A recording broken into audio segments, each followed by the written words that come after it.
Je compléterai par un élément pour préciser un peu le périmètre sur lequel on intervient.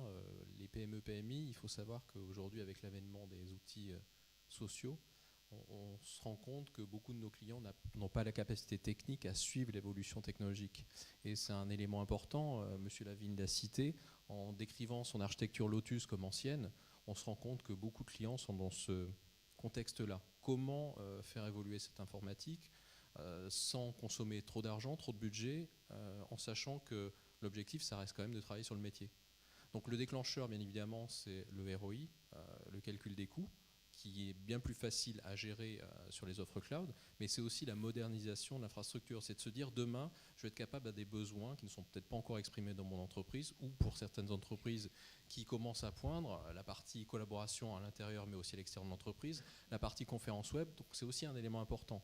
C'est de se dire que je vais pouvoir me recentrer, et ça a été le cas d'un de nos clients LPR, sur l'apport de valeur pour mes utilisateurs, en mettant de côté les activités que je considère comme étant moins importantes. Ceci étant dit, le mail, c'est important, c'est vital, mais c'est vrai que la valeur ajoutée pour une DSI d'investir en termes de temps, en termes de formation pour monter en compétence sur la prochaine version de Domino ou autre, ou Exchange, pour pas les citer, c'est moins pertinent. Et il est clairement, c'est vraiment un fait constant chez nos clients, c'est cette recherche systématique d'apporter des solutions maintenant et de préparer le futur.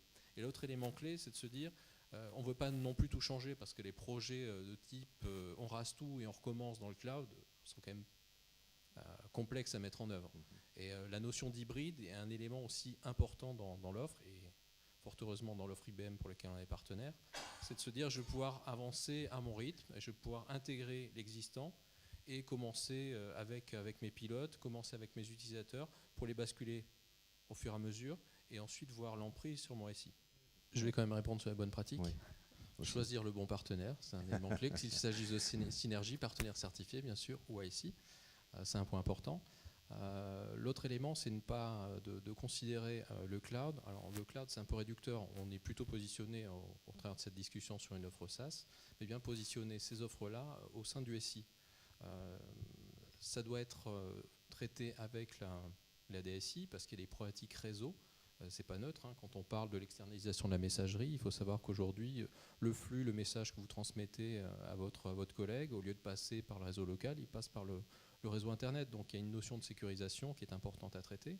De la même manière, quand on parle de LCL et les engagements d'IBM sur le sujet ou d'autres, s'arrêtent à la sortie des data centers. Donc le client est responsable de ce qui se passe chez lui. Donc c'est aussi un point important. Le calcul du ROI doit intégrer cet élément-là, cet élément technique, donc là purement technique. Et après, tout ce qui est vrai dans les projets de transformation, l'accompagnement en changement, qu'il s'agisse du cloud ou d'autres choses, la mise en place de connection, d'outils de réseaux sociaux, c'est une constante. C'est une constante, il faut accompagner les utilisateurs dans les meilleurs choix. Donc il y a cette notion de gouvernance à prendre en compte, parce qu'on se rend compte après qu'il y a des problématiques qui apparaissent. Comment je gère le mot de passe? Je vais avoir un ensemble de services SaaS auxquels j'ai souscrit. J'ai peut-être souscrit à Salesforce, j'ai peut-être souscrit à Lotus Live. Comment je gère... Pardon. IBM Smart Cloud, excusez-moi. Je ne le referai plus. C'est pas grave.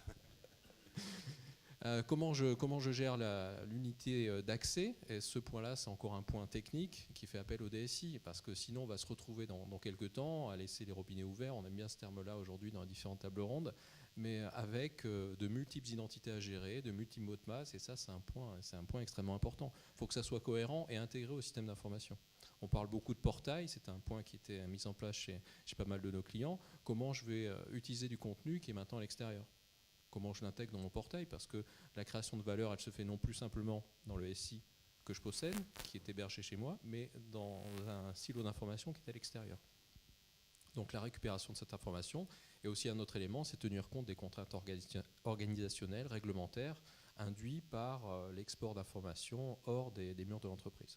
On est partenaire IBM depuis maintenant 93, donc il y a une certaine logique dans ce choix-là. On ne travaille pas, contrairement à Synergy, avec d'autres solutions. Maintenant, une fois qu'on a dit ça, est-ce que ça justifie le choix? Non. Lotus, depuis sa création, a créé le concept de collaboration, même si maintenant aujourd'hui il s'appelle Social Business. IBM a depuis 20 ans une expérience en termes d'hébergement, et on est bien sur un monde professionnel. On s'adresse à des entreprises, on ne travaille pas sur des produits qui vont être utilisés par le grand public. Donc on a besoin d'une sécurité à la fois en termes de contenu, à la fois en termes de services et de fonctionnalités qui sont offertes.